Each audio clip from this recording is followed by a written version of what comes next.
दोस्तों, यह बहुत पुरानी बात है कि एक बार एक राजा सुंदरबन में शिकार करने गया।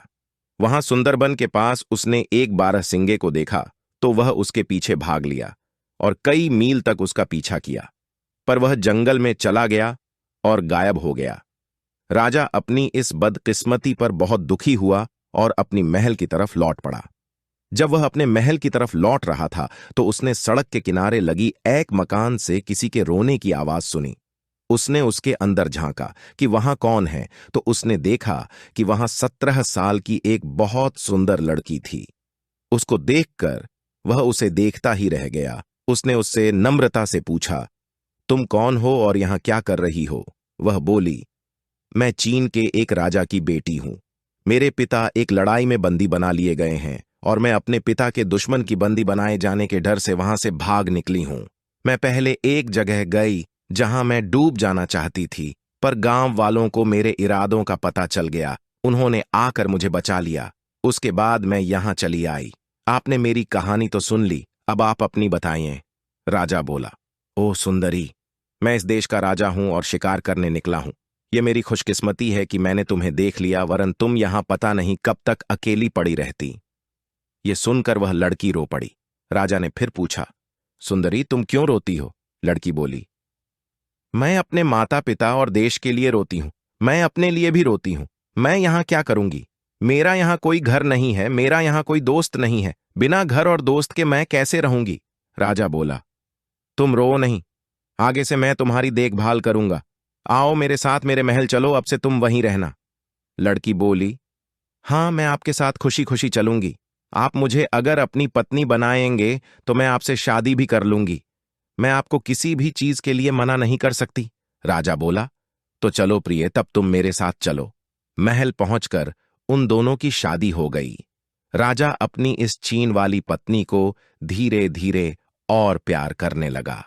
उसने उसके लिए डल झील के पास 5 मंजिल का एक महल बनवाया और उसके साथ ज्यादा से ज्यादा समय बिताने लगा। उससे भी ज्यादा, जितना कि वह अपनी दूसरी पत्नियों के साथ कुल मिलाकर बिताता था। पर उसको यह पता ही नहीं था कि वह किस नीच लड़की के साथ रह रहा था जिससे उसको इतना प्यार हो गया था। और न उसको यह पता था कि वह एक बहुत ही बुरी बीमारी उसको दे रही थी। धीरे धीरे राजा के पेट में दर्द रहने लगा। उसने कई हकीमों को बुला भेजा। कुछ ने उसको किसी एक बात की सलाह दी, कुछ ने किसी और की, पर किसी की दवा और सलाह उसको ठीक नहीं कर सकी। एक दिन एक जोगी अपने गुरु के लिए दूध गंगा से उसका पानी लाने और हरि पर्वत से मिट्टी लाने के लिए इस देश के ऊपर से उड़ा, तो उसने यह शानदार महल देखा जो राजा ने अपनी चीन वाली पत्नी के लिए बनवाया था। कुछ आराम करने के इरादे से वह नीचे उतरा और उस महल में आ गया। उसने वह पवित्र पानी कमरे में एक कोने में रखा, वह पवित्र मिट्टी उसके दूसरे कोने में रखी और एक कीमती मरहम तकिए के नीचे रखा और राजा के बिस्तर पर लेट गया। इसी बीच राजा आ गया। वह अपने बिस्तर पर एक जोगी को आराम करते देखकर बड़े आश्चर्य में पड़ गया। फिर उसकी निगाह मरहम की उस छोटी सी डिबिया पर गई जो उसके तकिए के नीचे रखी हुई थी। पवित्र पानी एक कोने में रखा हुआ था और दूसरे कोने में पवित्र मिट्टी रखी हुई थी। यह सब देखकर उसे बड़ा आश्चर्य हुआ। उसके मन में यह इच्छा जाग उठी कि देखूं कि यह जोगी उठकर क्या करता है। सो वह वहीं बैठ गया और उसके उठने का इंतजार करने लगा।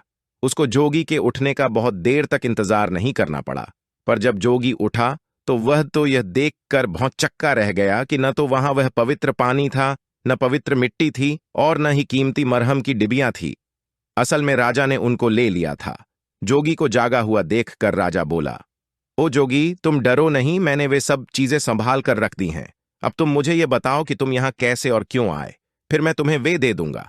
जोगी ने उसे सब कुछ बता दिया और राजा ने भी उसकी वे चीजें उसे वापस कर दी। उसने राजा को देखकर सिर झुकाया और महल छोड़कर चला गया। वह बहुत जल्दी ही अपने गुरु के पास पहुंच गया।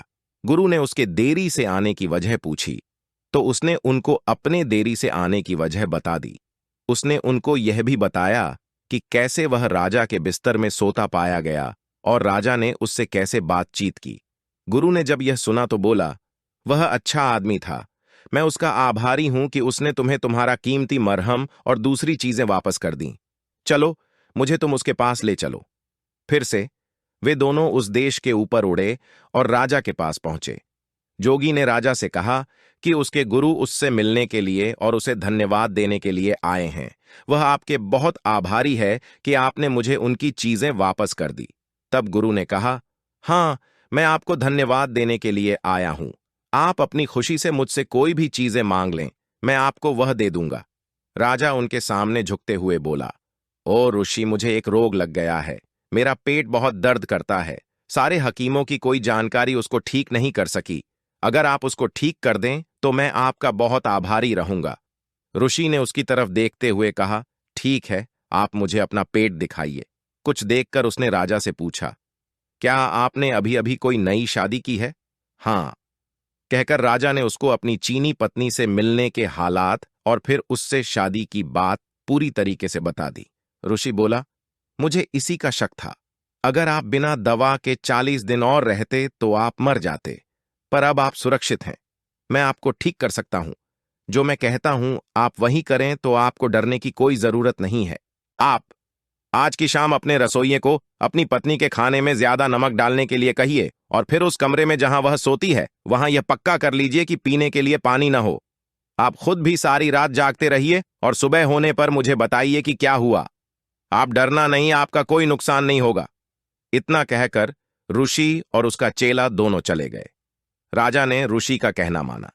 राजा ने देखा कि बीच रात में रानी उठी। उसको प्यास लगी थी।